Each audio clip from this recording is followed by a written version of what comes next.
Hello friends, welcome back to my channel. So ఈరోజు మీకు హోటల్లో నైట్ షిఫ్ట్స్ ఎలాగుంటాయి యూకేలో అని చూపిస్తాను. ఎవరైతే హోటల్ మేనేజ్మెంట్ చేశారో ఇండియాలో వాళ్ళకు ఒక ఐడియా ఉంటుంది నైట్ షిఫ్ట్ల గురించి. బట్ ఈ హోటల్లో ఏం చేస్తారు నైటు అని ఐడియా లేని వాళ్ళు మాత్రం చెప్తున్నా, బ్రీఫ్గా ఎక్స్ప్లెయిన్ చేస్తాను. నైట్ ఏం చేస్తారంటే ఇండియాలో సంగతి వదిలేయండి, ఎందుకంటే ఇండియాలో 12 అవర్స్ 14 అవర్స్ చేపిస్తారు.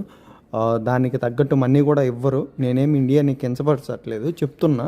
15 గంటలు 16 గంటలు పని చేస్తారనమాట. హోటల్ జాబ్స్ అలాగే ఉంటాయి. బట్ ఎక్కడైతే 8 గంటలు పని చేసినా మనకు మంచి అమౌంట్ వస్తుంది. సో నైట్ ఏం చేయాల్సిన అవసరం లేదు. నైట్ ఇద్దరు ఉంటారనమాట, టీం మెంబర్ ఒకరు, అపాయింటెడ్ పర్సన్ అని ఇంకొకరు ఉంటారనమాట. సో నేను అపాయింట్ పర్సన్ కాదు, టీం మెంబర్ కాదు. సో నా డ్యూటీ ఏంటంటే onboarding, training, recruitment, documentation, rooms allot చేయడం, ఇవి నా వర్క్ అనమాట. నేను నైట్ వచ్చినప్పుడు మాత్రం రూమ్స్ అలాట్ చేస్తాను. ఎవరైతే హోటల్ మేనేజ్మెంట్ చేశారో వాళ్ళకి ఐడియా ఉంటుంది.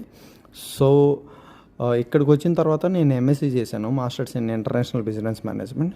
సో అందుకోసమే నాకు ఈ పొజిషన్ ఇచ్చారు. సో బై గాడ్ క్రేజ్ నేను వచ్చిన వెంటనే నాకు జాబ్ దొరికింది. దాని తర్వాత ఇదే హోటల్లోనే నా కెరియర్ స్టార్ట్ చేశాను, ప్రీమియర్ ఇన్ అనేసి. నేను వర్క్ చేసే ప్లేస్ వచ్చేసి వర్కింగ్ టౌన్ సెంటర్. ఇది వర్కింగ్hamలో ఉంటుంది. మనకి లండన్ ఉంటుంది కదా, లండన్ నుంచి జస్ట్ ఒక 10 మైల్స్ దూరం ఉంటుంది అది. సో ఎప్పుడన్నా రిక్రూట్మెంట్ పడినప్పుడు ఈ పేజ్ని ఫాలో కొట్టండి, నేను చెప్తాను.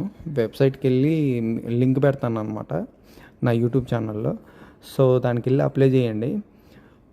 ట్రై చేస్తాను మన వాళ్ళని పెట్టేయడానికి.